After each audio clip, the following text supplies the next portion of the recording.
Hi, this is the Coach and Benway podcast. I'm your co-host, Coach Red Pill. I'm joined by Dr. Benway. Say hello, Dr. Benway. Hello, Dr. Benway.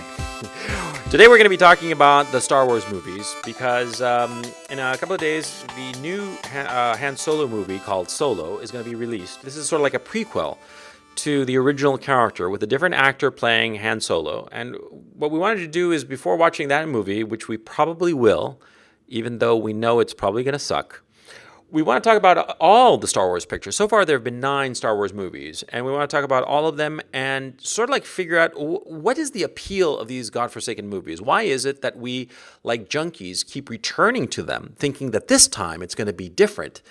And every time, it sucks. Junkies, heroin junkies, they always want that first blissfulness of the first hit.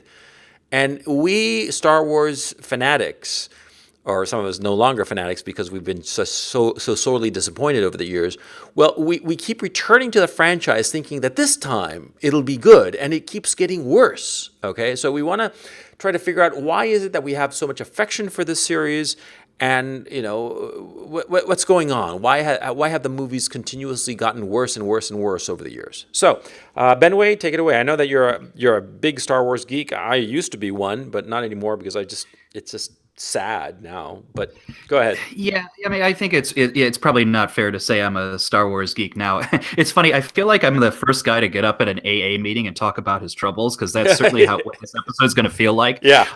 So I was a Star Wars fan as a kid, and I got to do a little bit of personal history on this one, because I think it actually is helpful as to how I think about these. So when I was a kid, I was born after all of the 3 original movies came out. So I remember always being aware of Star Wars and having a thing for it. And in particular for me, when I was a kid, the one Star Wars movie I always watched was The Empire Strikes Back. For whatever reason, that was the one I always wanted to see as a kid. I always just have remembered knowing the movie. Yeah. So from my perspective, every single film has been downhill from there. Yeah. Because I watched it, I did not watch it in the production order. In fact, I remember as a kid, I think I watched Return of the Jedi next and then went back to the original Star Wars. And in both instances, I felt, well, this isn't as good. I did like the Return of the Jedi largely because of Luke, Vader, and the Emperor. Because as a kid, Vader, it was Vader's story as far as I was concerned. That was the most compelling character. That was the character who to me was important. And then the next round of prequel films came out when I was about, let's say, in my early teenage years, getting into high school, or exiting junior high, getting into high school. Right. And I'm old enough to get into more mature films. I mean, I was always into more adult films even as a little kid, but paying attention to directors and filmmaking as such was becoming more important for me. So in addition to the prequels just being badly articulated versions of Star Wars, they were also just badly made films in a lot of ways. I'm probably going to rehash, and I don't want to rehash a lot of the great criticisms that you guys are going to get from the likes of Red Letter Media and their Mr. Plinkett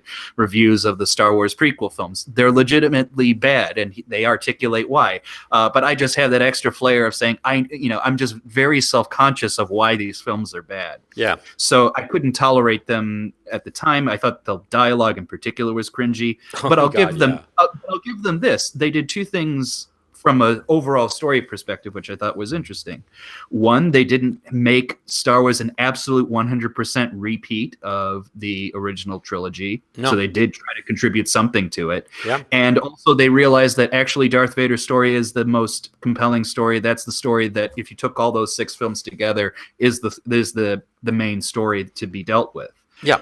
So to me, that was, I got to give credit where it's due. For the new stuff, you could tell the machinations of the Disney machine at work, which is to say, we want to give people more of what they love. Yeah. So when you look at those movies, I can say to myself, especially the first one of the new trilogy. Was it oh my god, The Force Awakens. Yeah. That's I'm looking at it and I'm saying, oh, they made Star Wars, the original 1977 one again. Good for them. It saves money on thinking. Yeah.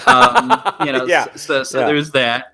Rogue One, which is people saying, oh, you like Star Wars? Well, let me tell you, you know that opening crawl in the original Star Wars where we had a paragraph, Rebel forces striking from a hidden base have won their first victory against the Galactic Empire and stole the plans for the Death Star. It's like, well, we got to make a whole movie out of that. It's like, oh, really? I thought the paragraph was sufficient. Yeah. No, it's a fucking movie. God damn it. Yeah. Yeah. And I didn't even hate that one that much. The only attitude I had is to look at how the Empire gets its ass kicked all the time, and I think to myself, how do these people even govern the galaxy?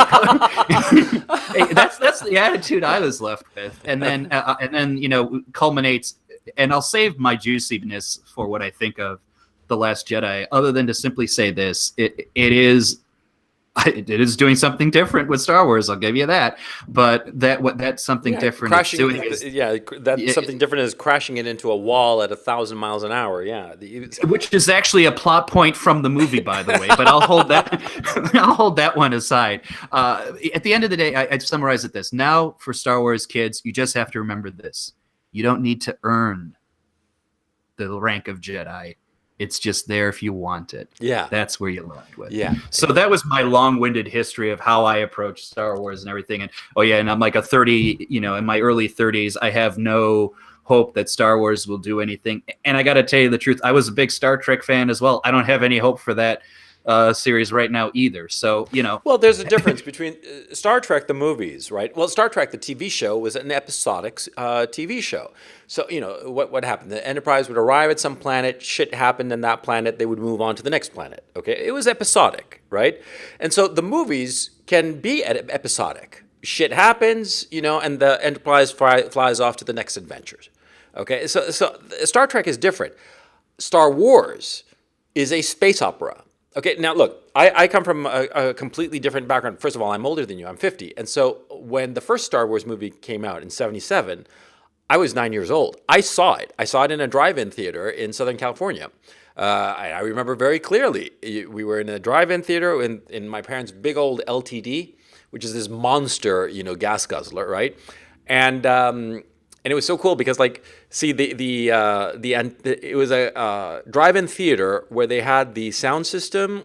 It was like this thing that could connect to your car antenna, so you had to tune it into 88.1 FM, and your own car's sound system would be the sound of the movie, right?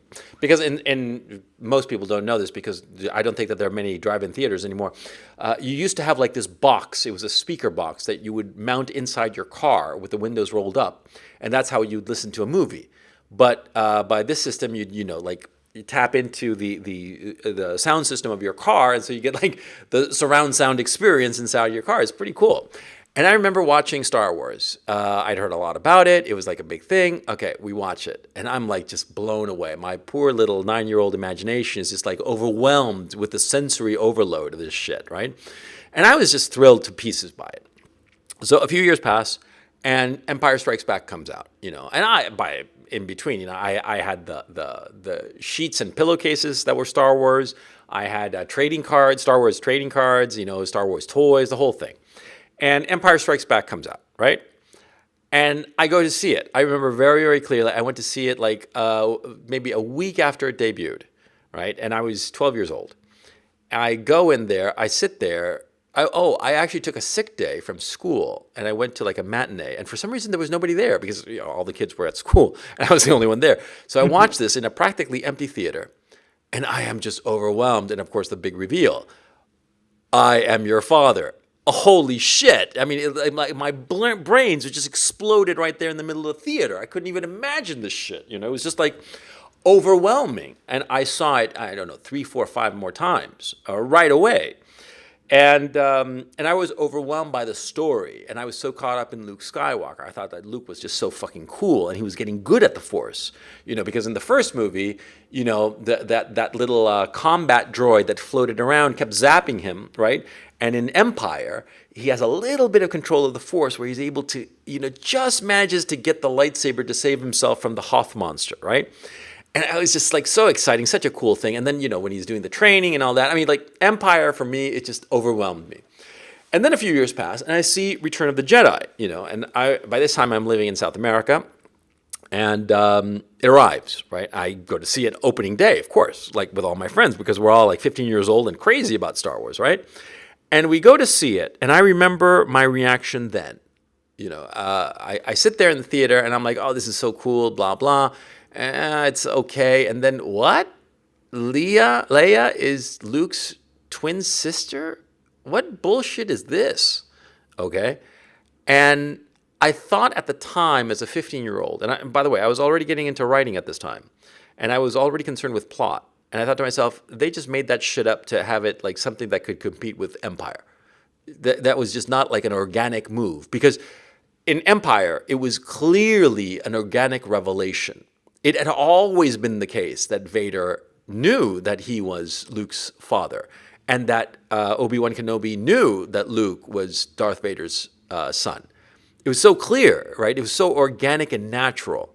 But in the third picture, that thing of that there were twins, that was just like tacked on just to have like a big reveal. But it wasn't organic. It was tacked on. It was bullshit. Right. Okay?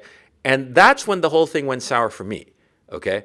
I thought that I didn't like that Leia was like dressed up in the costume, because yeah, she looked sexy, but Leia wasn't like that. She was like sort of like pure and just tough and cool.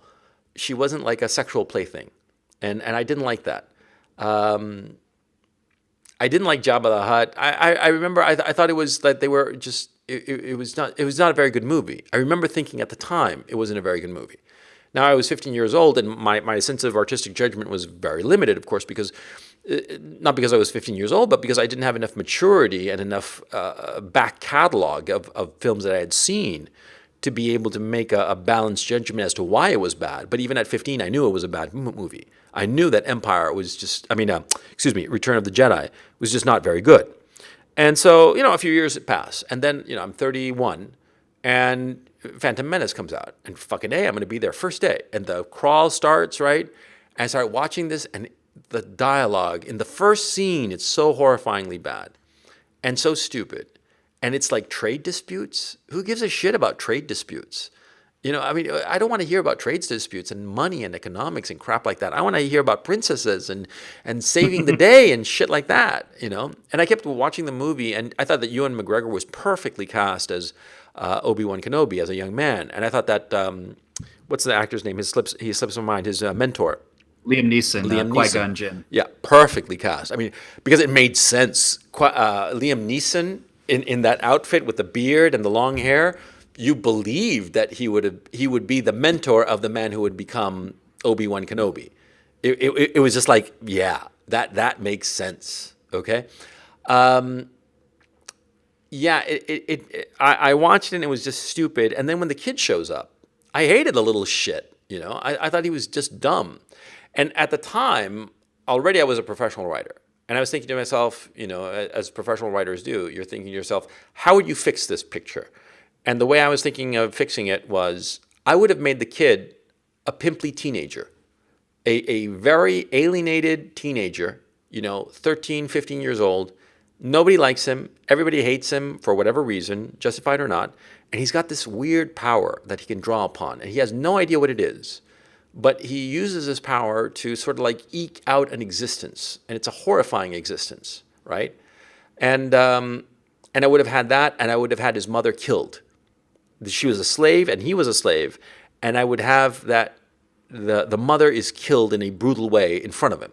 Just as Ben's aunt and uncle were burned to death in front of him in the first picture. Some horrifying event like that to create the rage and anger that was Darth Vader. Okay? That's how I would have fixed it. And I think that simple fix would have solved everything. And making the kid a teenager, alienated, make some horrifying event just break his spirit. And break his spirit, and not break his spirit, but cleave his heart between that which is good and that which is evil, and make it more clear why he is evil. Okay, why he would turn to the dark side, because of just wanting revenge over the people who had killed his mother in front of his eyes, right? And make that enemy something that would continue over the three pictures. Then, Attack of the Clones, Revenge of the Sith, I didn't give a shit. I just thought it was just stupid. I just didn't care. It also didn't make any sense that the Natalie Portman character was a lot older than the Darth Vader character, and then they wind up together. So he's banging a MILF? I don't get it. It was just weird, and I just thought that the whole thing was just fucking stupid, and it didn't hit the way it should have hit. Also, the problem was that George Lucas had all the money in the world, and here's the thing. See, in the original idea of Empire Strikes Back, right? See, in the first scene of the original script, Darth Vader is in his castle, and it's a very expensive set. Now, of course, they didn't have the money for the set, so they cut the scene and just had him be on the ship arriving at Hoth, okay? And so you never see that. They had to cut a lot of material because it was too expensive to make the scene, and so by cutting the material and having the characters be in the process of arriving somewhere, it always lent a forward momentum to the stories, right? And because a lack of budget required them to do this. But see, in the prequel trilogy, George Lucas had all the money in the world, so he could do all these stupid sets and all this stupid shit and all these pointless and beautiful new environments, right? Instead of alluding to them, he showed them to you. And oddly enough, by the very act of showing you this stuff, it diminished the pictures. It was just so much that was being shown that it was sort of stupid. It was like one of those travel channels that they show you too much stuff and you're sort of like overwhelmed by all the beautiful locations that you sort of like don't pay attention anymore. Whereas Empire had like 3 locations and they were all memorable, So I'm sorry, I'm ranting. No. I was the other thing that it was very obvious to me during those prequel trilogies is that no one was really telling George, I don't know that this is such a good idea. Yeah, that's the other thing. I felt like people were either afraid of him or they thought, oh, it's George Lucas. He can do no wrong. It's Star Wars. He must get Star Wars. Yeah. The reality was those first 2 movies, the original Star Wars and Empire Strikes Back, he had a producing partner. I forget his full name. Katz? Is that? Yeah. I'm looking it up as we're speaking. Yeah. Yeah, but he, as equally a partner in, to George, and the one who said, let's take this seriously. This is a serious epic with dark themes and needs to be developed. There's family issues, and the thing also about Empire, and what I always like to compare Empire with, even though people think I'm strange for doing so, is Heaven's Gate. The reason I do so is because both of those movies went way the fuck over budget in almost the same way. They cost about the same amount of money, maybe Empire a little bit less. And George Lucas self-funded that movie. I think he did have to borrow a little bit at the end, but it was successful, right? Yeah. I mean, so I think in addition to just the money issue, you said because they still just practically couldn't build Darth Vader's castle. But he also has people saying, there's a creative partnership there saying, hey, George, you're full of shit. Don't do that. Yeah. By the way, it was Gary Kurtz, and they had a huge right. falling out after Empire, and because of that, he didn't continue on to Return of the Jedi, which is a shame because I think that Lucas needed somebody to rein him in. Because the pictures, the prequel trilogy. Okay, we talked about it. That the good thing about the prequel trilogy is it was trying to do new stuff, and astutely you pointed out, and I'm just going to take credit for it. But it was your point of view that George Lucas was smart enough to realize in the prequel trilogy that the whole story was about Darth Vader, but he picked the wrong times to portray Darth Vader. A 6-year-old child, as he was in the Phantom Menace, that's stupid. There's nothing there. A teenager, that would have worked. I mean, even Hayden Christensen, he was a limited actor. But there's another problem. You actually look at the first Star Wars picture, which has been rechristened The New Hope, but the first Star Wars picture, and I always will call it Star Wars. It's not a very good picture. Okay, it steals a lot. It cribs a lot from 2001. And Flash Gordon, the serials, the original idea of that. Originally, Lucas wanted to do Flash Gordon, and he was turned down flat in his attempt to acquire it, and that's why he came up with Star Wars. Okay, I don't have a problem with that, but the problem is that he copies the wrong bits, the boring bits, at least of 2001. Like, for instance, when the two droids are walking through the desert planet Tatooine, it goes on forever and ever and ever. Now, the redone versions, they add stuff to make it, some bells and whistles and monsters running around to make it more interesting visually.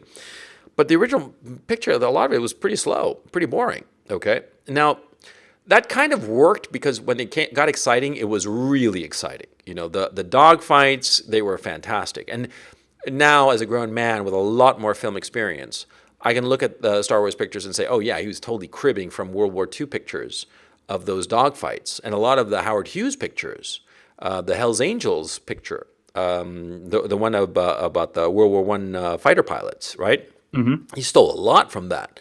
And that's cool. I mean, that's perfectly fine. The TIE fighters fighting with the Millennium Falcon that he stole from Howard Hughes' picture, that's sort of like the whole purpose of film. I mean, that's what you do. You steal from people who are better than you, and you add shit to it to make it even cooler still. And he did. Making it TIE fighters in the Millennium Falcon, and the way the camera would, do like a tracking shot across the Millennial as it's flying around. It was just outstanding. Okay, incredible model work. I mean, no problem with that. But Empire, that was the perfect one. That was a truly great picture. I agree, and that's the thing that I think was interesting with Star Wars, is that it was a successful magpie nest of a variety of different things, be it, to your point, from other movies, but also from mythology, from other bits of literature. Empire Strikes Back in particular, I think everything we think of as Star Wars, all of the lore you have, it's really Empire that crystallizes that. Yeah. Not just because you have Yoda, but the whole idea of the Force as a religious experience above and beyond just, knowing how to, respond to a laser situation. Yeah. And also, and this is what I want to really emphasize on Empire Strikes Back compared to the, especially The Last Jedi, when I said, hey, you don't have to earn anything. Yeah. The whole point in Empire, in a way, is that Luke believes he has earned something, but he's not ready, and he completely fucks up the situation. Yeah. The whole point of the movie is that, Luke has overconfidence. He's not really capable as much as he thinks, and he's going to find himself faced with situations that are much more powerful, people that are much more powerful than him, in situations that he's out of control. Yeah. So, and that to me is the compelling bit of that story. Yeah.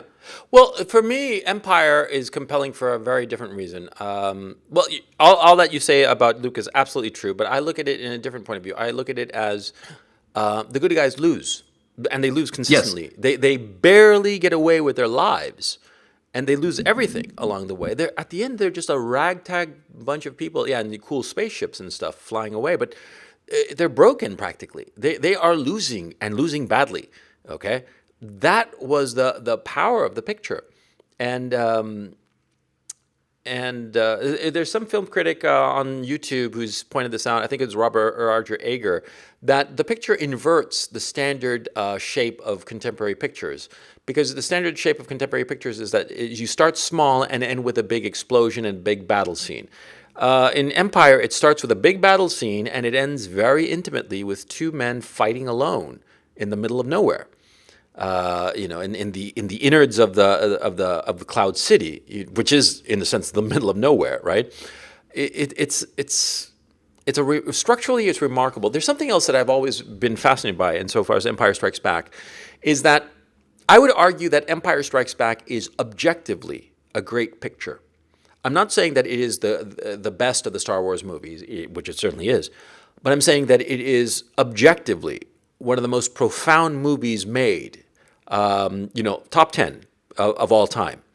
And I'll explain why. In Empire Strikes Back, look at it closely and you see every possible combination of relationships between men. It is about men. It's about two brothers, Luke and Han Solo, and their rivalry and yet enormous affection and respect for one another. And because in Empire, of course, you don't have the stupid revelation that Leia and Luke are twins, right? And so a possible romance between Leia and Luke is in the cards. And at the end of it, it's sort of like implied but you realize that Leia would be settling because her heart is really with Han Solo, and not this farm boy whom she respects and loves in a sisterly way, but certainly not in a romantic way. Okay, I mean, forget about the stupid revelation in Return of the Jedi, right? And then you have the relationship between Luke and his father, his idealized version of his father, of this great pilot who was killed by Darth Vader, and then the realization that Darth Vader is his father, and that essentially Darth Vader symbolically killed his father. And he is a horrible man. And it's the relationship between a father and a son, and then also a father and a mentor, the Luke and Yoda relationship, and how powerful that is, and how Luke constantly disappoints Yoda. He fails because, like, when he goes into the cave, he fails. You know, Luke is a disappointment and a failure, and all of his relationships with other people around him, with men, they are encapsulated in the picture. That relationship, that rivalry between Lando Calrissian and Han Solo, right? There's the affection, but they don't trust one another, and they're sort of like envious of one another. Lando's the smooth talker, and Han is just like, whoa, well, is this guy gonna lift my girl? And it's like, look at it. You can see every permutation of male relationships in that picture. To me, the other thing I always like is just how profoundly destabilizing and incredible that final confrontation is between Luke and Vader, even though, yes, you said on a superficial level, it's a smaller thing compared to the big battle at the beginning, but it's the biggest moment in the entire saga. And I say this because it destabilizes both participants, right? So Luke, Luke is devastated in two ways. One, the ideal image of his father is revealed. Actually, this wounded creature you see before you, this evil creature, is your father. Yeah. But also, your other father figure, Ben, is a fucking liar. Yes. Yeah. And they took that from you. And so, and make no bones about it. Luke commits suicide in that scene when he falls off. There is no, there's no hope of getting out of there as far as he knows. He is done. But that also destabilizes Darth Vader, because after that point, when my son would rather kill himself than come with me, Vader is never sure of himself again, and that bleeds into the next, Return of the Jedi. Yes. And to me, the other thing, what's also interesting about Luke, and this is something where I think ironically enough, when you take all the 6 films together, it's very apparent. Luke is not a great hero in and of himself. No. Luke has only one purpose, and that purpose is to enable his father to complete his destiny. Yeah.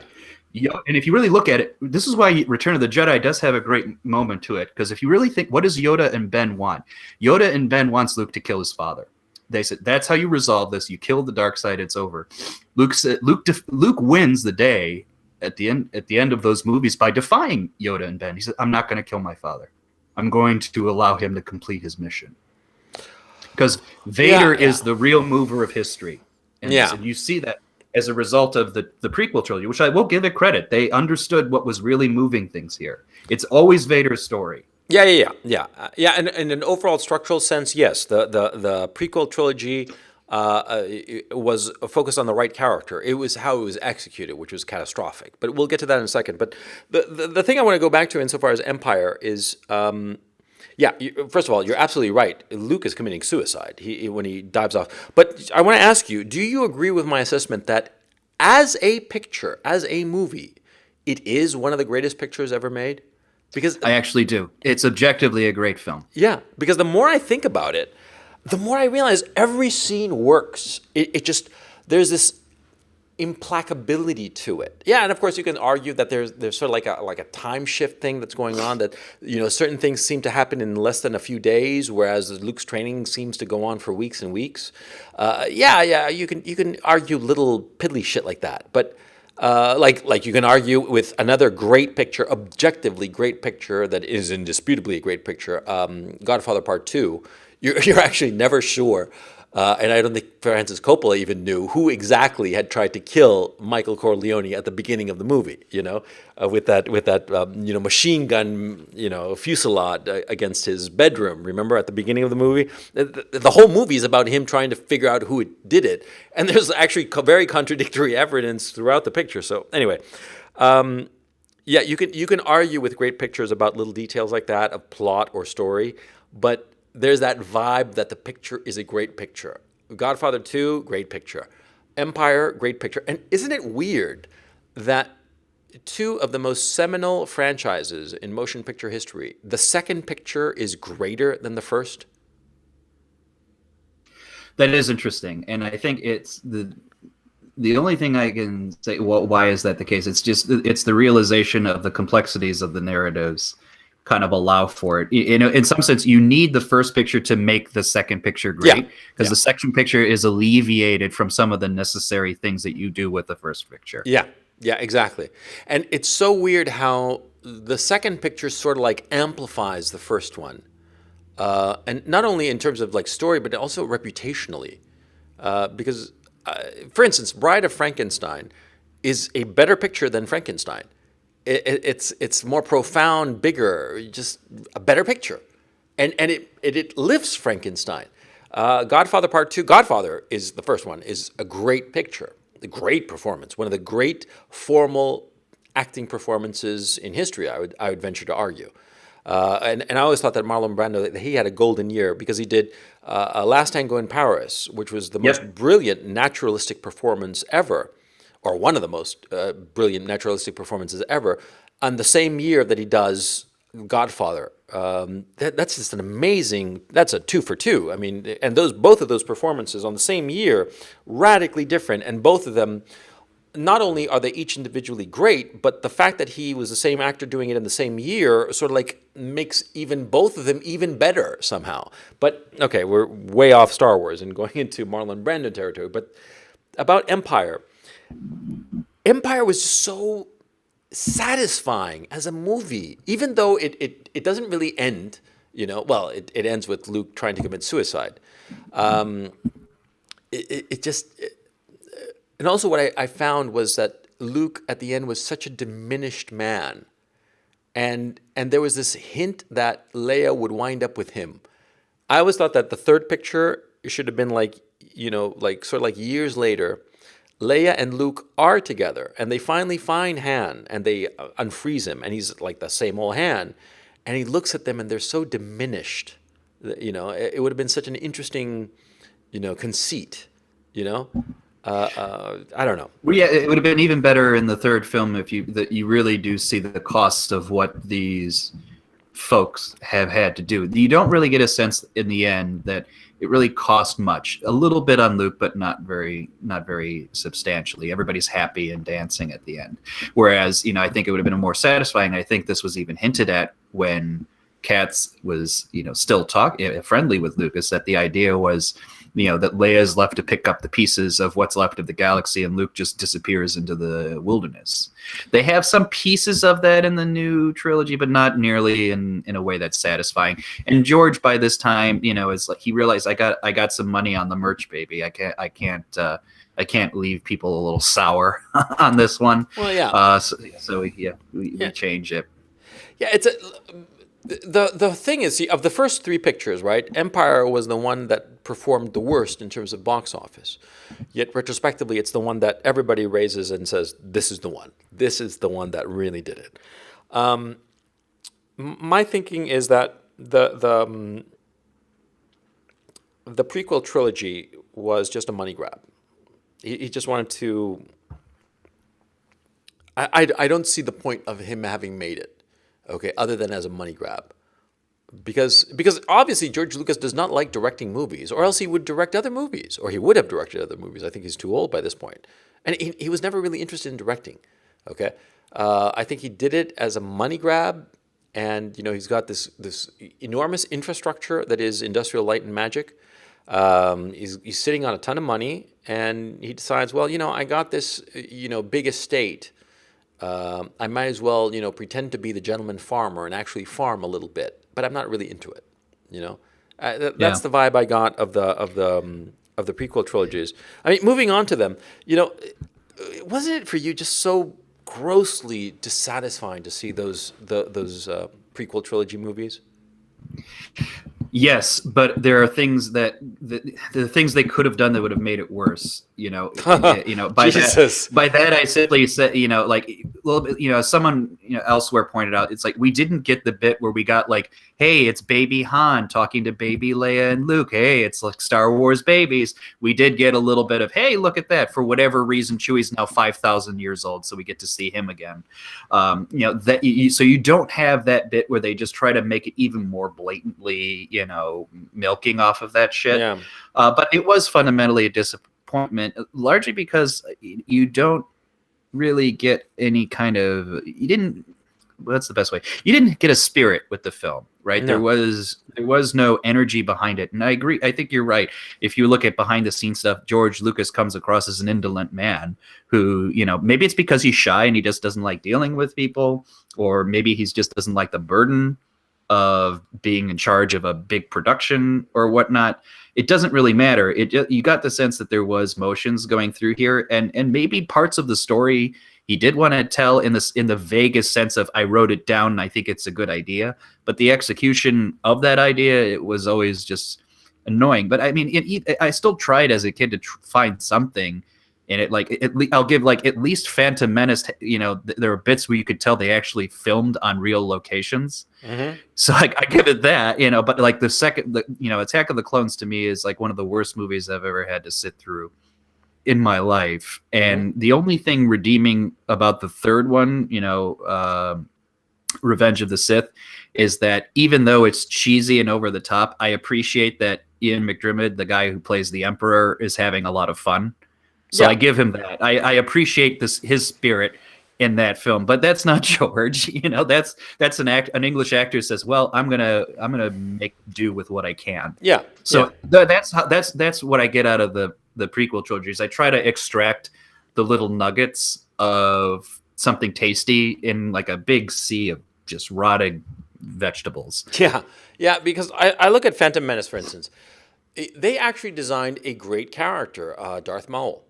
He was a truly frightening vision, and I mean, not only an aesthetically, but just like vibe to the guy. It was just fantastic, and the actor who played him, because the voice and the actor were two different people. The actor the was voice is Peter Serafinovich. I have no idea who, but the actor was this guy who played Toad in the first X-Men movie. He was this athlete, an incredibly graceful individual, and he just played it beautifully. And that lightsaber duel between Ewan McGregor and this guy, Darth Maul, it was basically the first time actually in the whole film thing that you saw two Jedis at peak performance duking it out. It was an extraordinary combat sequence, right? And a lot of people have said, well, if you do this, you realize that they never would have touched each other. Yeah, sure, fine. But in terms of choreography and movement and vision, it was just fantastic. And then you had the little fucking kid flying around in a TIE fighter or X-Wing fighter or whatever and blowing shit up. And it was just like so stupid. It just didn't make any sense. Because a 6-year-old child, really? It just didn't have any emotional weight, because it's like they had forgotten human beings. That's the thing. George Lucas had no idea that he was actually filming a story about people and emotions. It was just a sad thing. Well, it unfortunately, it diminishes from Darth Vader to realize that, he's a little kid and he says, I'll try spinning. That's a good trick. And every time I see Darth Vader and his TIE fighter doing his thing, I think in the back of my head now, I think, I'll try spinning. That's a good trick. Yeah. And I've even seen people online who like superimpose the little kid's voice over Darth Vader during the action. It's so fucking cringy. But yeah, I mean, I agree. It just feels like, that's the other thing. It's the idea, people always say like, oh, these movies should be for kids and everything.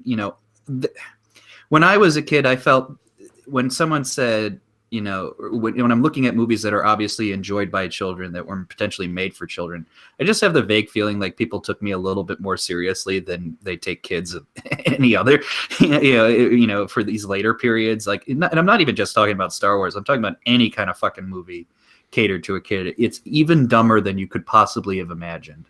Well, it's one of the things I've always objected to when they say that, these movies are for kids, is that on the one hand, that's trivially true. And on the other hand, it misses the whole point of what fairy tales are. Because fairy tales are a way for adult preoccupations to be dramatized in a way that can be perceived, socially perceived as harmless, and yet reveal important truths that we sometimes don't want to face. Okay, ditto with gangster movies, ditto with westerns. Okay, these movies are fairy tales, but if they are done properly, they can reveal things that we don't really want to face, and that would be simply too harsh and unbearable to face in a drama, in a dramatic situation, in a realistically dramatic situation. And that's also partly why I've always wanted to avoid the dismissive idea that, oh, these are escapist fare, because the idea of an escapist fare implies in it like I'm actually running away from dealing with problems. I'm just going to have a fun popcorn movie. Arguably, the Indiana Jones movies are escapist fare. Sure. Like you don't need to really get anything out of that. Star Wars, I don't think that's entirely fair, particularly those original ones, because I don't think if a movie is about confronting the the sins of the father and trying to alleviate a wrong done, you're not escaping from something there. You're actually talking about something fundamental. Yeah. So I think that's partly why we who enjoyed it thought there was something more to Star Wars at the end of the day. Even though, let's be honest with ourselves, it is a popcorn movie. Even those original ones were meant to be so. Yeah. They were meant to be things. They were big blockbusters. They were, they operated that way. They just had that, those original movies had a little extra spice to it. I think George was, for whatever, I got to give the guy some credit for the prequels. I think he was going to be plagued with so much expectation that there was no way he would have been successful, and he would have been better off not making them to begin with, even if he put his best foot forward in making them. The problem was that not only did he not meet any expectations that we had, he didn't want to even, it felt like he didn't even want to try to a certain extent. Like you said, it may very well be he was just meeting some sort of obligations that he preferred not to have done. Yeah.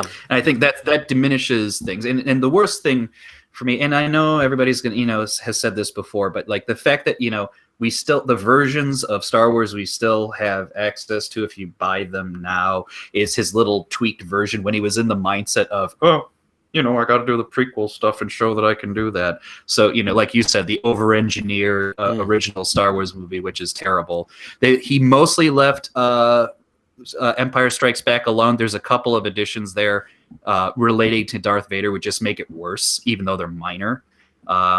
And what does he do in Empire that makes it worse? So this is going to seem minor, but this is the level of detail I pay attention to things. So there's a scene he added with Darth Vader where in the original movie, after Luke commits suicide, Darth Vader just goes through the hallways and just coldly says to an underling, "Bring my shuttle." That I'm, he's going into his Super Star Destroyer.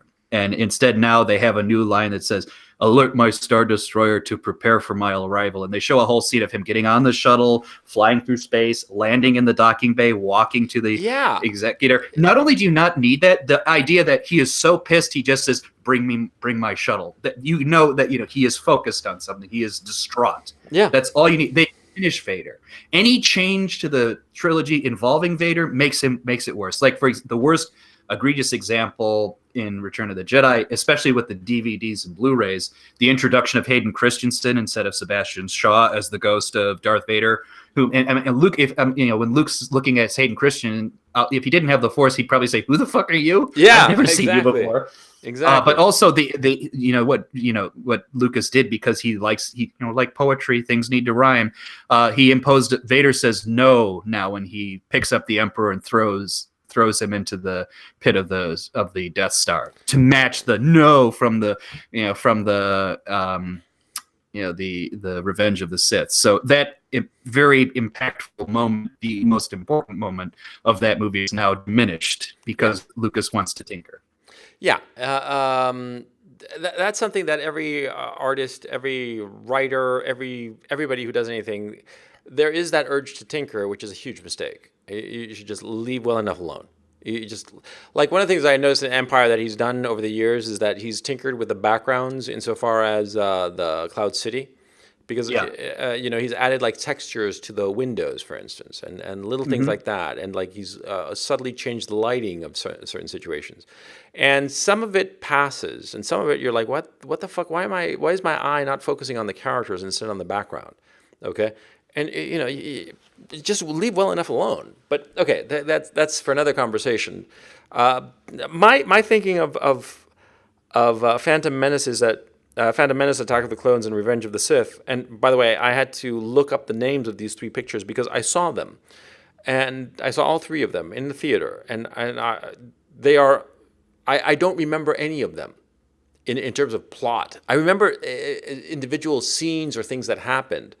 One of the things I really remember of all three movies, especially the first one, was that wig that Ewan McGregor wore in a lot of the reshoots. Because in half, I'd say maybe half the scenes that Ewan McGregor is in, or a third of the scenes roughly, his hairpiece looks weird because because obviously he had to put on a wig because they were reshoots, they were pickups, right? Because George Lucas decided to reshoot shit for whatever reason, and Ewan McGregor had gone on to the next picture and has grown his hair different and couldn't cut it or couldn't make it look like it had before, so he had to put on a wig with that old hairstyle, and looks like a bad wig, And I'm like, oh man, Anyway, well, that could just as easily describe a lot of like the prequel. It just looks like a bad wig. Yeah.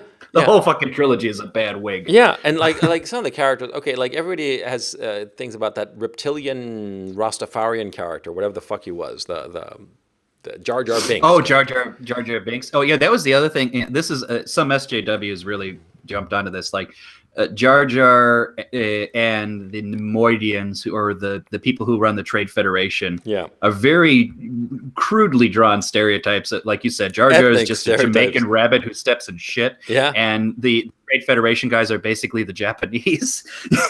Well, I thought they were Chinese. It doesn't matter. Whatever. Who gives a shit? Yeah, it was just so ham-fisted and just so stupid. And there's also a problem that we've seen more and more, that we see a lot more in the last three pictures that were made, not chronological, but which is the less and less cost to things. Because in Empire, we can say that that's the high point in terms of cost to the characters, that they are going to lose the most, that they have the most at risk. Like, there is the genuine fear at the beginning of Empire that Luke will die frozen out in the middle of Hoth. There is that genuine fear that that'll happen, right? And I love the quip, like Han Solo, Harrison Ford, when he slices open the belly of the dead Tauntaun, right? Right. And he says, I thought they smelled bad on the outside, right? Yeah. It was a genuinely funny quip, right? Mm-hmm. It was like, you bought it. It was genuinely funny, and it was truly appropriate for the moment. It just worked. The joke, it was an organic situation. Yeah, exactly. And that's the credit to it. Yeah. Right. And the thing is, but the point I'm trying to make is that, when Luke is there, like dying in the snow, you believe that he could die. That there was something about Empire, at least, where you truly felt that anything could happen. Okay, had they killed Han Solo in the third picture in Return of the Jedi, that would have made a powerful movie, even with a fuck up of turning Leia and Luke into twins, which is just stupid. And by the way, I think that poisoned the well for the later three pictures, because it was just stupid. Even even with that, if they'd killed off Han Solo, it would have been like, okay, this rebellion comes with a cost, and the people we love and care for, they die because of this. And that's a powerful lesson, a powerful emotion. But they wanted a happy ending, or George Lucas wanted a happy ending. I think it was a huge mistake. Even Harrison Ford thought that the Han Solo character should die then. Okay, and not survive. And the stupid, teddy bear characters, whatever the fuck they were called. Oh, yeah. But anyway, going back to the prequel trilogy, again, what I mentioned before. In Empire, George Lucas didn't have the budget to show the scenes, the locations. In the prequel trilogy, he did. So you saw all these incredible sets, incredible locations, of course, fictitious, of course. They were beautifully rendered and created and designed. A lot of thought and effort went into them. Even though, admittedly, today, you look at the pictures, and because of the advances in CGI, they look kind of cheap compared to some of the stuff that's being produced nowadays. But be that as it may, so much bounty insofar as location diminished the pictures. It made them less. It made them less like the initial battles, for instance, where you had hundreds and hundreds and hundreds of TIE fighters and X-wing fighters and all these people fighting one another, right? And these enormous space battles. It was so much that you couldn't grasp onto anything. You know? Well, that's how I would say. I just summarize it very bluntly. There was too much shit going on. It was literally information overload. Yeah. And George is like, well, people liked one saber battle, so I'll have 30 at the same time. It's like, that's not how it works, George. It's not multiplication. Yeah, exactly. There is such a thing as the law of diminishing returns. Yeah, you didn't seem to know that. Like, for instance, there's this battle, I forget with Christopher Lee, I think it was, that Darth Vader, or who will become Darth Vader, fights with this Christopher Lee character. I don't even know who the hell the Christopher Lee character was. He was just like thrown Can I say randomly. his name because it's so bad? Count Dooku. Okay, whatever. It's literally like George is like making baby noises to the audience. Yeah. But that lightsaber battle in the dark, lit only by lightsabers, that's extraordinary. That's an incredibly good idea. It's objectively, it's a great idea. Visually speaking, it's just masterful. Okay, and being able to pull it off, and from what I recall, it seemed believable. Okay, it's an incredible sequence if you think about it. But since it's completely divorced story-wise from anything else, it means nothing. There's no impact to it. It's just a ditto like that podcast. The pod race. Yeah. Pod race. Yeah. Which is sort of like clearly a ripoff of Ben-Hur. I'm all in favor of that. But you see, the race in Ben-Hur had enormous psychological costs attached to it, because it was basically two brothers racing each other to the death, and one dies. And one dies, even though you hate him, you love him because Ben-Hur loves him. Because because you understand where his emotion is coming from, because they were brothers, okay, and so that chariot race in Ben-Hur, it's of course spectacular, and at the same time it just blows you away. It works beautifully, but in Phantom Menace it doesn't work. Nothing. There's no emotional component to it. It's just a series of amazing shots, amazing scenes, amazing sequences, action sequences, completely divorced from any emotion, from any cost. And that, I think, brings us to the third picture, the last three pictures, which are just zero cost, which I find just really despicable, really. Well, what's also interesting, because that's the other thing about there's so many weird things going on with the new films. There's so many stuff I want to get into. I'd say one of the things that I would say about it as well is, like, remember how we were saying, like, well, part of you do want some costs of like Han getting, meeting his end, or Luke may die. In its ironic way, they kind of try to give it to you in these new trilogies, but it's a different thing altogether. And I'll say it's something almost nefarious, and I think I felt it especially with The Last Jedi. It isn't from the idea that there's a cost to be born from the characters you know and love, going through complicated things, and they pay the price for trying to achieve their mission. It feels now, in particular with The Last Jedi, it's like, no, we just got to clear the cobwebs of all these old things. These old things that you know and love, fuck them. You got to be new and different and enjoyable. And it feels like degrading in a way. It's almost like, hey, Grandpa, death with dignity for you, or and we'll be stingy on the dignity part of it too. That kind of shit, you get. And also, and I've said this to you many times, I really got the strong sense from the new trilogy that nobody really earned anything to get their things, especially Rey. I know people say, oh, she's a Mary Sue, this thing, that. Well, she kind of is. And what I think more than anything else, it's like she's never really felt that she was at risk at any point in the story, right? I mean, yeah, she was uncomfortable when Kylo Ren is talking to her, but that's about it. Yeah. Yeah, but she's a privileged character. And the worst part is that, The Force Awakens, when it opens, it's actually interesting, because here's this girl in some shithole planet in the middle of fucking nowhere, eking out an existence. It's actually compelling. A lot of people say, oh, that's boring. Well, yeah, but it's interesting because you get to know her, okay? And at first I thought, I was actually genuinely excited at first. I thought it was going to be really interesting. But then, she was just so good at everything that she had no business being good at. She flies the Millennium Falcon like nobody's business. That didn't make any sense. And why? First of all, why is the Millennium Falcon just sitting there in this random planet in the middle of nowhere? That didn't make any sense. And why was she so good at flying it? Right off the bat, that also didn't make any sense. Because at least Luke was a pilot. He was a pilot back in Tatooine, and he was good at it. And he would talk about flying all the time. It established that, but also Luke was still a fuck up in the first one. I mean, he was still, getting in over his head. He would still, make stupid mistakes. A little, laser droid could fuck around with him.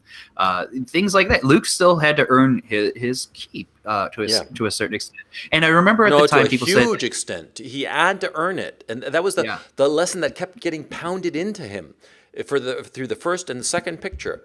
That he had great talent and all that, but he had to earn it. It wasn't just going to be given to him. And remember when he's like, that's the thing that made him compelling, was that he failed. He kept failing, and yet at the same time he kept trying hard.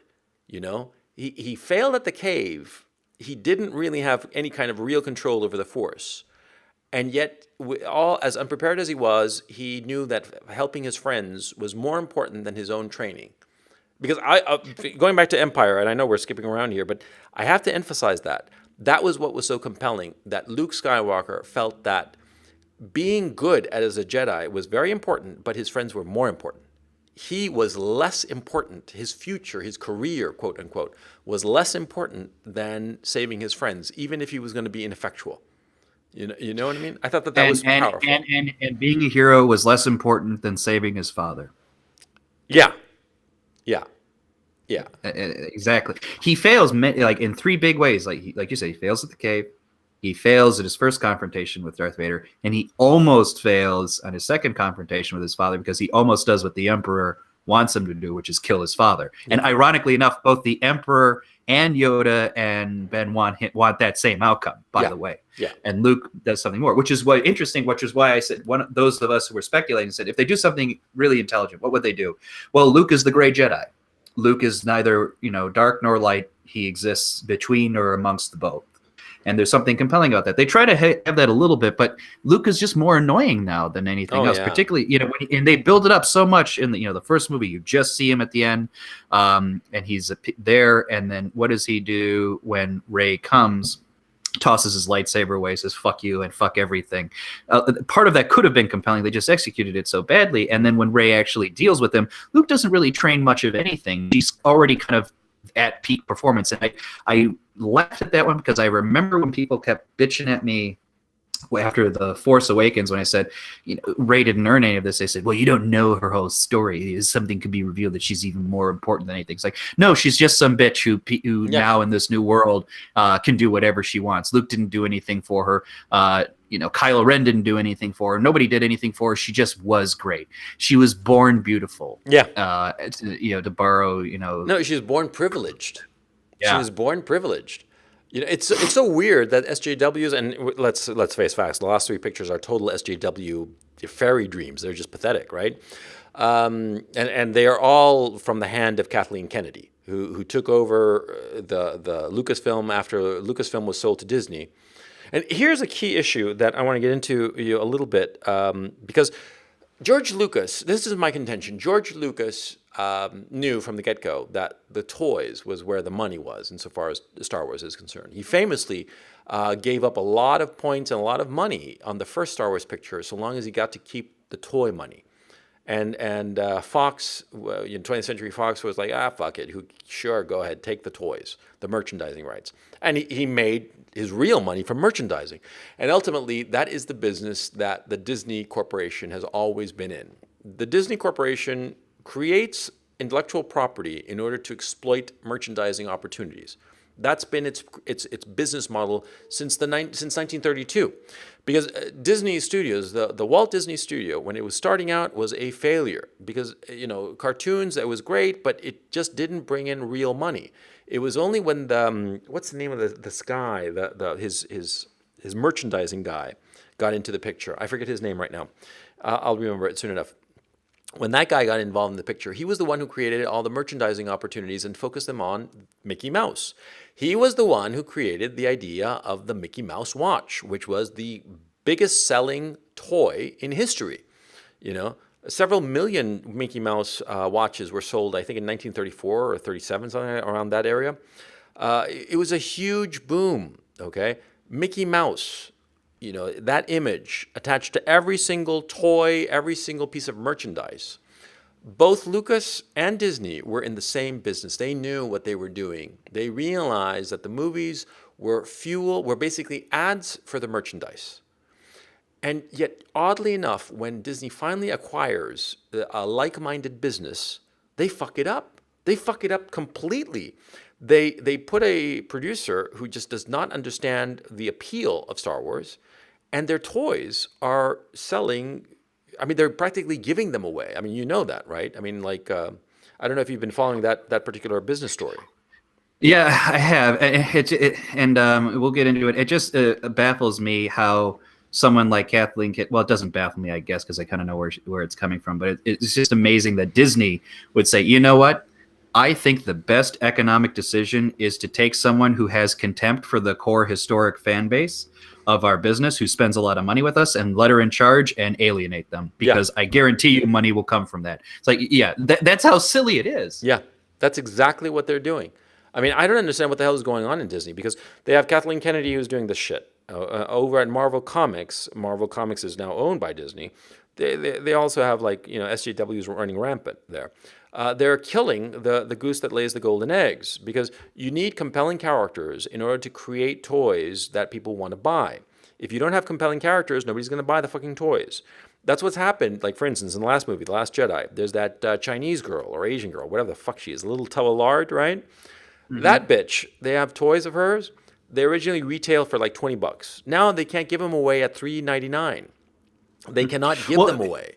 Okay. And this to me is a manifestation of the utter illiteracy I often see in certain brands of identity politics and left-wingism, which is to say, what everything is reducible just simply to representation. By that, if you look at a face that looks like you, ergo, that's sufficiently what you need to get new audience members. Because I'm sure they convince themselves that there are more Asian people and women than there are men who are into Star Wars. And just by the fact that we have them in the movies means that we get it. That's not how people operate. Well, first off, just someone looks like me isn't enough for me to even say I identify with them. That's the first part. Yeah. But more importantly, I think identification is a red herring. By that, I think people are misreading what you really get from that. I think a story tends to reveal something that you find inspiring, either just aesthetically, moralistically, whatever way you want to have it. And it isn't necessarily just about saying, here's a guy who looks like me. Maybe it's someone who thinks like you, or maybe who's someone who reveals a moral truth that you think is right. That's how it kind of works. And that's what Star Wars in its old days was kind of doing. Now we're all like, well, even within the Empire, we're going to have, a Rainbow Push coalition of the willing of the First Order. And you know what, and that was the other thing with the rebellion, or the resistance, as it's now called, unironically, that, we know what it is, what we have to have. There's a bunch, even like Admiral Gender Studies is the one who really knows. The purple-haired one? Oh my God. Which was a weird thing. Someone else brought up a point, and they said, like, has anybody ever had purple hair like that in the Star Wars universe before? Should they have? Where did it come from? Why is she doing it? No, why does her hair match? Why does her hair match her dress? Why does the hair match the dress? Yeah, but it was so weird, because she was like the prototypical woman studies professor with the pink hair and everything, and that stern look, and that contempt for anybody who's male, anybody who's got XY chromosomes, just like blatant contempt, no matter how qualified or good at their job, And it's also her big thing. I'm sorry, I apologies for interrupting, but the big thing that annoyed me so much about her when she says, "My whole point here is to prove that you hot-headed men are dangerous when you act like heroes like that. You get people killed. Now watch me as I ram this ship into another bigger ship." Yeah, no, and watch as I hold on to a plan and never reveal any of the information of my super secret plan to anybody, and have them all die in ignorance as I just arrogantly sail ahead. I mean, you and I have actually dealt with people who are in leadership positions, or we ourselves have been in leadership positions, where we have hundreds of people that have to report to us. And what is the hallmark of good leadership? The good leader says, "This is what we're doing," and he gives you enough steps clearly on like a on a storyboard, on a blackboard, a whiteboard, whatever, so that you know, oh, this is what we're going to be doing. This is where we're heading. Oh, so that guy over there in that department, he's going to be doing this. So I have to be there. He gives all the information. That's what a great leader does. He doesn't hide his cards from his own people. Okay, this isn't fucking poker. Okay, this is everybody's got to be on the same boat. And this Admiral Holdo, and of course, her move of shooting her, of self-sacrificing herself, apart from being like a cheap way to, explain away what her behavior, it violates all of the rules of Star Wars, because if that could be done, if somebody just going to light speed could destroy one of these giant Star Destroyer ships rather, why didn't they do that in previous movies? Why didn't they just put a droid in one and just like a kamikaze with a droid? That would have been fine. And boom, one of these super destroyers is worth it. What about the Death Star? I was about to say, the risk of the Death Star should diminish. Then again, the fact that we've been able to blow up every single Death Star that's ever been made should have already diminished that in general. But you're absolutely right. And I would say the other thing that annoyed me about that, even if you wanted to have self-sacrifice, because obviously she's there to say like the these macho things are bad, but self-sacrifice is a macho thing in many ways. Sorry guys, it is. The other thing that annoyed me is that she came out of nowhere and left very quickly. If you wanted to maintain continuity and help fans and do anything that make that meaningful, it should have been Admiral Akbar who did the self-sacrifice.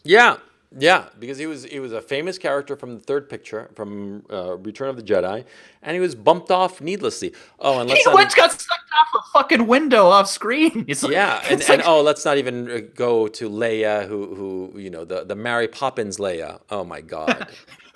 My favorite meme about that, it's like Leia's like in the cold space dying, but like, she wakes up and goes back to the ship. Someone said, what, did she smell some blow left on the ship and she had to come back and get it? Oh, I know, man. That's so mean. And that's the other thing. Can I say, like, Disney bet on the wrong fucking horse to be the character that survived into the last movie. It's like, let's kill off Han, let's kill off Luke. Who's Leia? You're going to lead us through the next movie. Oh, shit. Sorry. Yeah, exactly. And I hate to be the guy who says this, but so be it. It was hard watching Carrie Fisher in those movies, not because she looked like she had lockjaw, honestly. Like she could barely articulate herself. Yeah, she totally did. It was just embarrassing. I actually didn't see Rogue One, okay, because it just looked like another Mary Sue, because it had this this woman. Oh, by the way, people have told me, or somebody mentioned that these female characters that are appearing now, Rey and the one from Rogue One, whatever her name was, they look like Kathleen Kennedy as a young woman. That was me. I was still, that was me. I was the one who said that they're all idealized versions of Kathleen Kennedy. And then there's a new female lead in the Solo picture who also looks like it is. It's going to be the woman from Game of Thrones, the Targaryen, the blonde one. That chick, okay, she's an attractive young woman.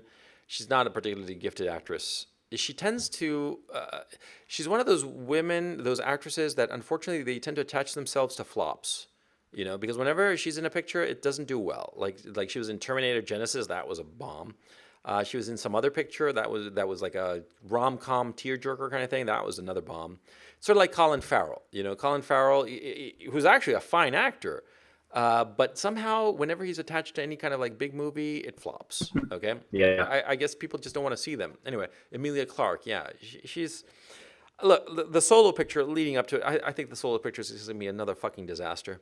Now Disney, they have mapped out that they basically want to do like a Star Wars picture a year at least, okay? And they have it mapped out for several years into the future. The problem is that, what was the name of the producer of the Marvel pictures? Oh, the name. I don't know the name of the producer, but I know who you're talking about. Kevin Feige? Yeah, Kevin Feige, he's the guy who does, Kevin Feige. Now, he's the guy who's in charge of the Marvel pictures. Now, this guy's, I'm looking at his bio right now, he's 44 years old. He's been doing this for 10 years roughly. So basically, his early 30s, he started with Iron Man. Now, key issues here. Feige has a clear idea of what the hell he's doing. Okay, he knows what he's doing, and he's juggling this huge franchise with all these pictures and all these characters, and he's doing it very, very well. I mean, the guy is an exceptionally competent producer. Irrespective of whether you like his pictures or not, I personally find the Marvel movies just sort of silly. I'm just bored with them because they have like a superhero, and for me, superheroes are fundamentally stupid because they just are super because of some quality or whatever. Okay, some accident. They didn't earn it. The only character of the Marvel franchise that I kind of find interesting is Hawkeye, because Hawkeye, played by Jeremy Renner, is the only character who's actually doesn't have superpowers. He's just a very physically capable guy and a very smart customer. But Well, he's I, not a I like god. exactly. I like Doctor Strange for similar reasons. He that's a man recovering his powers, as it were, and uncovering something new. I've never been a big Marvel fan nor a DC fan. I like my Batmans of the world. Again, Batman has no superheroes other than his intelligence, Yeah, and his cunning. money, and then his will. Yeah, yeah. But anyway, look. The what I'm trying to say is that, see, Kathleen Kennedy just does not know what she's doing with this franchise. She doesn't know how to handle it. She doesn't like the franchise, or let me phrase it. She doesn't have affection for the people who love the franchise. Okay, at the very beginning of this conversation, I talked about the fact that Star Wars is basically a space opera. And I personally love space operas because I think that they're fun. I grew up reading science fiction and space operas and like Brian Aldiss and those kinds of writers. I sort of like floated between space opera and hard SF. Guys like Larry Niven, for instance, or Jerry Pournelle, that have like hard science behind their stories, and their stories tend to be more about the science. But at the same time, I like the space opera stories because they were extravagant and ridiculous and adventurous and popcorn. You had a good time, right? Star Wars is supposed to be these interesting human characters. It's a space opera. What does a space opera mean? It's a soap opera set in outer space. That's what it is. And it's about the human connections. The human connections, okay? And the adventures that happen are reflections of those human connections. That there has to be some attachment between the people. You're fighting between people who perhaps even love each other, but they're fighting still for whatever reason. But, that happens all the time. Okay, and that's the core of a space opera. Kathleen Kennedy, she wants to idealize women. That is a completely different objective from what Star Wars was built to achieve. I'll phrase what you said in a slightly different way, but I think pretty much the same idea. Like Star Wars and the soap opera is predicated on a sense of human nature. Yes. There's human nature, human lineage is important. Yes. The idea that your posterity and your ancestors are creating the situation in which you live, and the nature of the human organism and its place in the world manifests rules that you learn from and you navigate through. This is almost undermining that in the sense that we make the world what we think. Our will alone makes our powers what we need. It's a selfish and self-indulgent and solipsistic view of things. The lessons to be learned are simply what I say. The people will believe what I tell them to believe. People fundamentally understand that type of view of the world, while maybe interesting if you're a Nietzschean, perhaps, is not going to cut water for the people who think of Star Wars as something to remember fondly. The apparatus and the structure you are building in these new Star Wars is very much based on a feat of clay. This will collapse in and of itself, and it probably will take Star Wars with it. Everybody I know, whether or not they like the new movies or not, says one movie a year is way too fucking much. We can't even deal with it anymore. I think they're going to, by virtue of their economic need to build films, and their political need to be more holistic and inclusive, to put it more generously than it deserves, will destroy itself, and it will take other things with it. But I always tell people this: the original movies will never go away. Yeah. You will always have them. They will always be there. They will always be the strong movies. They will be. No one can touch The Empire Strikes Back. So, the best thing I could say for those who really love the essence of Star Wars is to build or find a new one. Don't assume that the brand will give it to you as of right now. No. I think that the brand is over, and we're about to see the Solo picture. It had a checkered career. It had different directors. It was this team of, I'm looking it up as we speak. Right, Phil Lord and Christopher Miller. These guys, they came to prominence with Cloudy with a Chance of Meatballs and the Lego Movie. The Lego Movie, I actually have not seen it, but I understand it's very amusing and I very well was done. shocked at how good it was. Yeah, I'll give that to you. It's a really good movie. yeah. And they also did 21 Jump Street, which very cleverly they turned it into a comedy, which was a smart move. Because that 21 Jump Street, clearly it was just an assignment, a big payday for the guys, and good on them. But it was a funny movie, and Channing Tatum and the little fat guy, what's his name, were a very good partner, and it was just an amusing picture, but forgettable completely. But Lego Movie, I haven't seen it, but I know that it's good. They were bumped from this picture, I suspect, because they must have had like a lot of you know clashes with Kathleen Kennedy.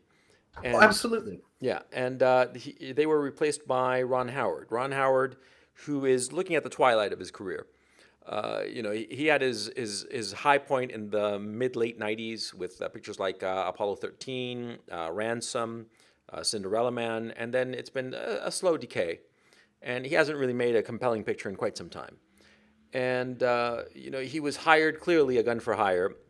He was hired in the middle of this production.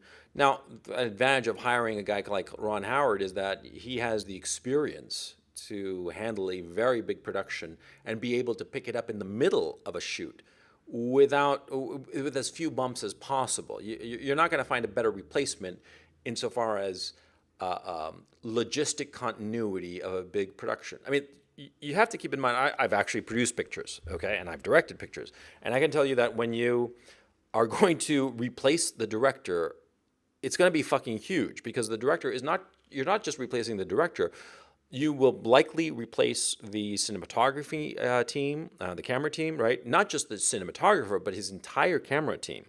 And they already have a shorthand with the location people. You've spent a lot of time with the location people, which is necessary in pre-production. So when you replace the director, it's not like a surgical thing that you're taking out one guy and sticking in another guy. It's like a major operation. I mean, think of it in these terms. Think of it like if you're talking about like body part transplants. When you replace a director, it's not that you're just replacing the heart. You're also going to have to replace, at least one of the lungs and probably the liver. Okay. Because the director with the camera team, the effects people, probably the new director will want to work with a different effects people, unless you're lucky enough to get a replacement director who already knows the special effects people. Ron Howard probably does, by the way. And you're also going to have the issue of the editorial staff, the people cutting the movie. Okay, it's a major and drastic decision to have replaced these guys. And from what I understand, these guys are competent directors. And competent in the sense of not that they make good movies, but that they are efficient in terms of their shooting schedule. They stick to schedule. They make their days. Making their days means that they make the shots that they have on their schedule. And if they make the shots that are on their schedule, likely and not, they are on budget. Okay? These guys are not, they're not Michael Cimino. These guys were disciplined, efficient directors who got the job done. To replace them, it must have been something fucking huge. I mean, something really, really fucking big. And we'll probably find out in a few years after Solo comes out. But anyway, the picture looks like a piece of shit. I mean, from the trailer, it just looks like a piece of shit. Okay, the guy that they hired to play Han Solo, he looks sort of like Harrison Ford as a young man, but he doesn't have the charisma. He doesn't have that, the sexiness. Because that's another thing. Do you know that they shut down? Go ahead. They shut down production for a few weeks to get him an acting coach. Oh my God! You're kidding. You're Nope. fucking kidding me. I thought I should interject that because it seemed like an opportune detail to let you know. Oh my God! No, that's just pathetic. I mean, they had you're fucking with me, man. I'm not fucking with you. Oh Not my fucking God! That is just. Oh my God! So they literally hired a pretty face. This is worse than Brandon Routh in Superman. Oh my God! Oh man! I'm sorry. I'm really flabbergasted. I blew your mind. I blew it. That's how I like it. It's splattered behind me right now. I mean, good God! Well, I got to tell you, I'm not. I know we talked at the beginning about going to see it, and even if I do see this movie, I'm not going to pay for it because I just for what little power I do have, I just simply have to say I can't encourage them to keep this up. You know what I mean? Like the fact that they could make money off of me and that will justify doing more movies like that, I can't countenance that. I just have to at least say enough's enough. No, I'm not. I'm not gonna. I haven't. Well, no, I actually did pay money to go see Last Jedi. I was furious about it. I popped for a couple of tickets and popcorn and all the rest of it, and I went to see that piece of shit, and I was just so annoyed, so angry. You know, like for instance, a trivial thing. You're gonna hear this and you're gonna laugh, but in the Last Jedi, right? There's a quick shot, where you see that Luke has a X-wing fighter just in the ocean, just sitting there. And I thought to myself, oh, so he's gonna levitate it, and it's gonna show the difference between the boy he was and the man he is now. Because remember in Empire Strikes Back, Yep. He failed. He couldn't lift the almost did X-wing. it. Yeah. He almost blew Yoda's mind by lifting it, because it came close, right? But he kept seeing it as an X-wing fighter, and Yoda, of course, the lesson Yoda was trying to teach him was that you don't see the size of it. That doesn't matter, okay? And he used himself as the object lesson, that size doesn't matter, and it's just an object, right? And it would have been a terrific counterpoint to have seen Luke, the Jedi Master, effortlessly raise the X-wing out of the water and do his bidding, right? And of course, we never had that shot. Well, I would even take it a step further. Even if you didn't have that moment of Luke showing that he has grown in strength and resolved the complications he had from Empire Strikes Back, I even think of it even tactically. He could have fucking used it to get to whatever salt planet they were at the end, as opposed to astral projecting himself there. Oh, yeah, It would have been more honorable for Luke to die in an actual combat, even if he still died of exhaustion, if he actually went there, as opposed to, let me literally do the Jedi equivalent of phoning it in. Yeah, literally. And then, oh my God, that phone call was too exhausting. I die. Yeah. And look, it was just okay. So, bottom line, there's no hope for this Solo picture. It's probably going to be a fucking disaster, because the people who are running it don't care for the audience. They don't like the audience, and they are just doing it for the money grab. And the poetic justice, their money grab is failing, because the toys are not selling, the box office is not there. Do keep in mind, in The Last Jedi, Disney was draconian insofar as the exhibitors. They told the exhibitors, you have to show this picture for 8 weeks, and you have to give us like a huge cut of the rentals. Because, box office, a studio doesn't get 100% of the box office. That money is split with the exhibitor, the actual theater that is showing the picture, right? Usually that is 50-50 or less for the studio, sometimes as low as 35%, 30% sometimes. Depending on a whole host of factors that are unimportant for this conversation. But Disney hit them with something like, I think it was 70-30 split, that Disney would take 70 and the exhibitors would take 30. And they had to show the pictures, the Last Jedi, for 8 consecutive weeks in their largest cinemas, okay? Now, that hurt the exhibitors. Because look, an exhibitor, if they have a hot movie that's filling the seats, they don't care if they're only getting a 30% cut, because they're going to make it from the food. If they got a hot movie that's filling the theaters, they could give a shit. They're fine, because they know that the food and their 30% cut is just so much money anyway that they're happy. They don't care. But this movie, Last Jedi, performed so poorly, and it was stuck in the theaters for 2 solid fucking months, right?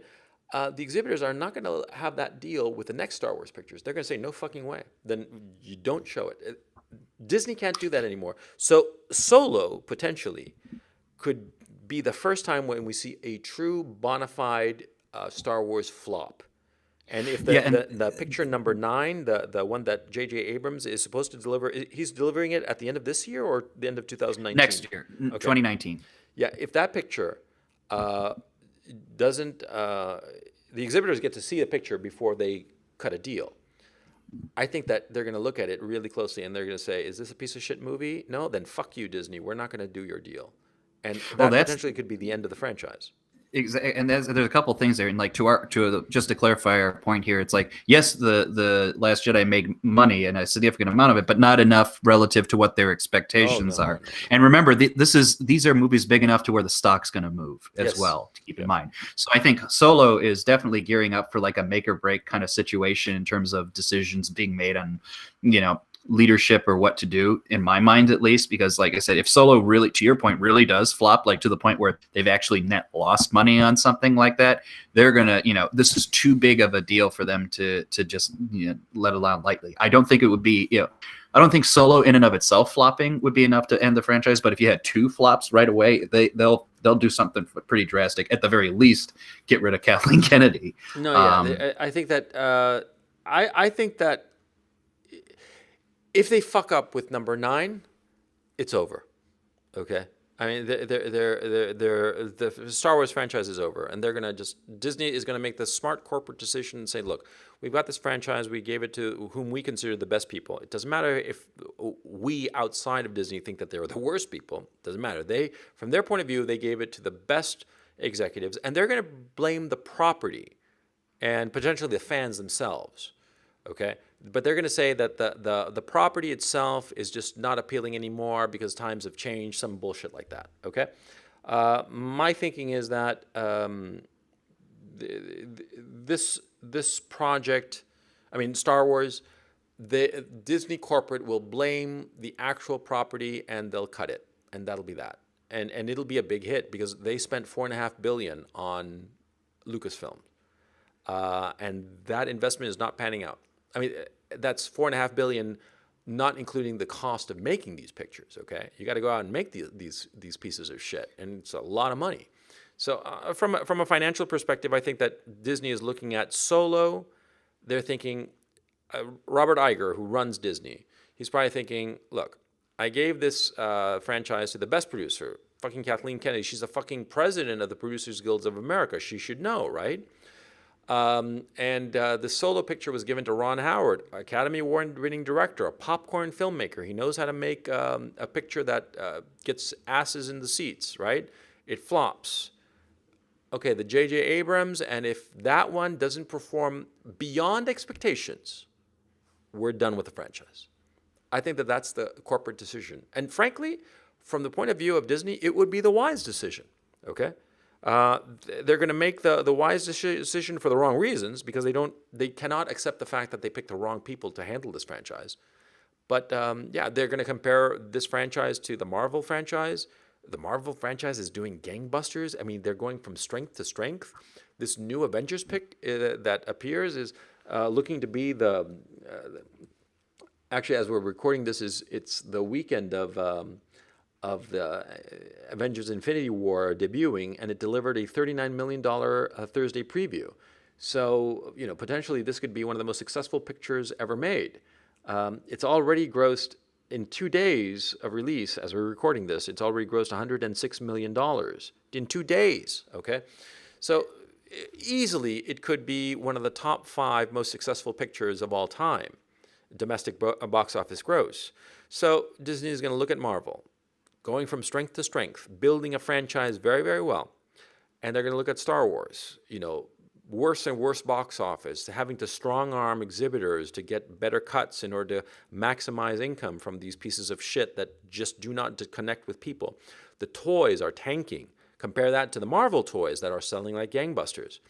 I think that Disney is going to make the decision, like I said, Solo, if it performs like we expect it to perform, which is badly, they're going to say one more and that's it. Unless the number 9 blows away expectations. I mean, becomes like a fucking Oscar-winning blockbuster. Unless it does that, they're going to call it quits. And it would be the smart decision for them. What do you think? Well, I mean, I think that's the absolute state of Star Wars right now, which to me, the most interesting details are the business decisions that are associated with the production of these films more than the stories. I think, you're probably right in terms of, the next 2 movies are going to be make or break, and we'll see where it is. And I think that for me, the big thing is from the studio's perspective, they think, the Marvel movies are a series of movies and Star Wars are a series of movies, so, they should be, to make them well should be kind of like similar talents and efforts.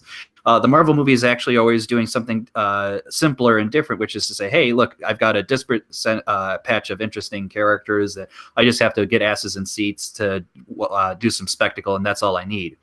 Star Wars, like we've tried to iterate in this conversation before, is doing a lot more with the narrative structure in place. So it isn't like, you know, you can't use the same tool set to build the movies and expect the outcomes to be, you know, similar.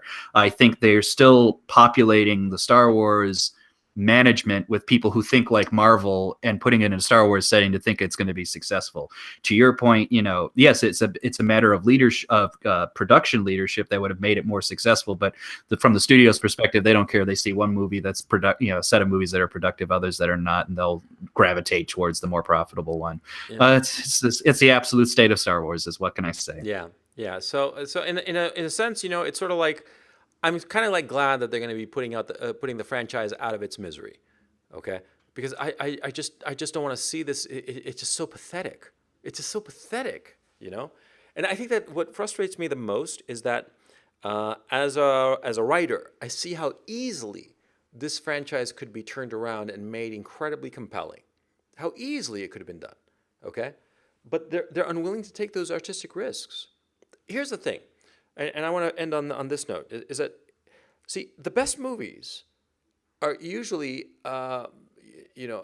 premised on a artistic risk, and retrospectively, the artistic risk is not much of a risk at all.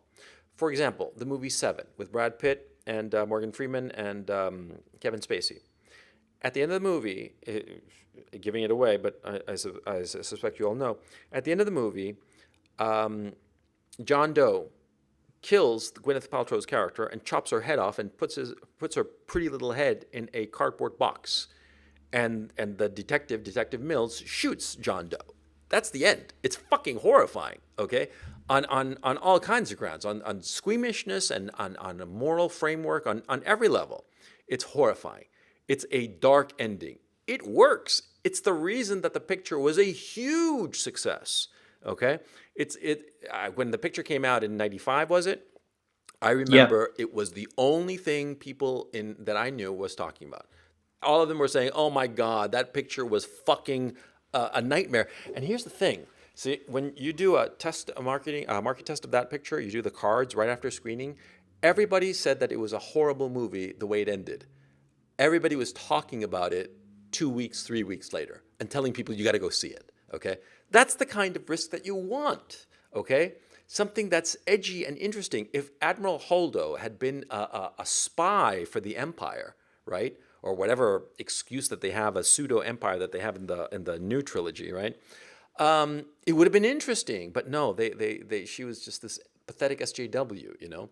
It would have been interesting if the character played by what's his name, Isaac, whatever his name is, the Guatemalan guy, you know who I'm talking? Poe Dameron, Yeah, Poe Dameron, right? If that guy had been the only one to realize she's a traitor and nobody had believed him, that would have been compelling. But no, they played it safe. Well, I would tell you what would have been even more compelling to me is like if you take the realities of the situation and reverse it. Hey, the new republic, or the republic should be the leadership, the empire position, and the insurgency should have been the first order. And if anybody had a fucking super weapon, it should have been the republic and the first order. If you want to repeat the tones of Star Wars, but do it in an interesting twist. No, it's our villains that one up you, and the republic forces have to realize we got to get our mojo back, in other words. And then you create a world in which people say, you know what, the Republic is shit. We were promised this. We didn't get anything. You see why people would be interested in finding the appeal of the First Order. Yeah. Shit like that would become interesting. Yes, exactly. Which is exactly the political movement where we're living in. We have a lot of people who are completely disenfranchised by neoliberal economic policies and neoconservative foreign policy. And they're gravitating towards forms of fascism and anti-democratic ideas are growing in appeal. And it would be interesting, if they did that. Yeah, exactly. That's just one thing. But they're not doing it. And so, man, this is fucking depressing. This is just... Well, it's depressing because you know how little effort it took us to come up with more compelling ideas. Yes, exactly. And I think that what I find... shocking, I suppose, is that, see, when the original movies came out, and even the prequel trilogy, there was no thought of politics. There was no thought of creating certain characters under a political guise. And whereas the last three movies, and the Solo and the one that's coming up next year, they're all created from a political perspective, and a political perspective that is so anti-human, okay? Anti-humanist. they don't care about human reality, and everything is just given. It's just I find it morally repulsive, these new pictures, you know. And with that, I suppose I just want to call it a podcast, because I just, whenever I think about this shit, I get more and more depressed, because I think of the beauty of Empire Strikes Back. And I think of that amazing picture, and I look at this shit, this SJW slop that they're feeding us as if we're like a bunch of pigs that cannot discriminate between, you know, a truffle and a bowl of slop. And I feel that they're insulting me, you know? That's the thing. That's why I'm so angered by these pictures, because I have to admit, they anger me, because I feel that the people who are making them think that I'm stupid. Hey, that's why they say it's made for kids. That was the point I was trying to say earlier. Yeah. So on that cheery note, I think that we're going to call it a day insofar as this podcast. Dr. Benway, you have anything else you want to add to this before we sign off? Well, watch Empire Strikes Back and enjoy your time doing that, because you'll still get more out of it than any other Star Wars movie right now. Yeah. The first two, the Star Wars, what's now called A New Hope, and Empire Strikes Back, and the rest, just set them on fire. Okay, so for Dr. Benway, this is Coach Red Pill speaking to you. I want to thank you all for joining the Coach and Benway podcast, and we'll see you next time. Have a fun night at the movies.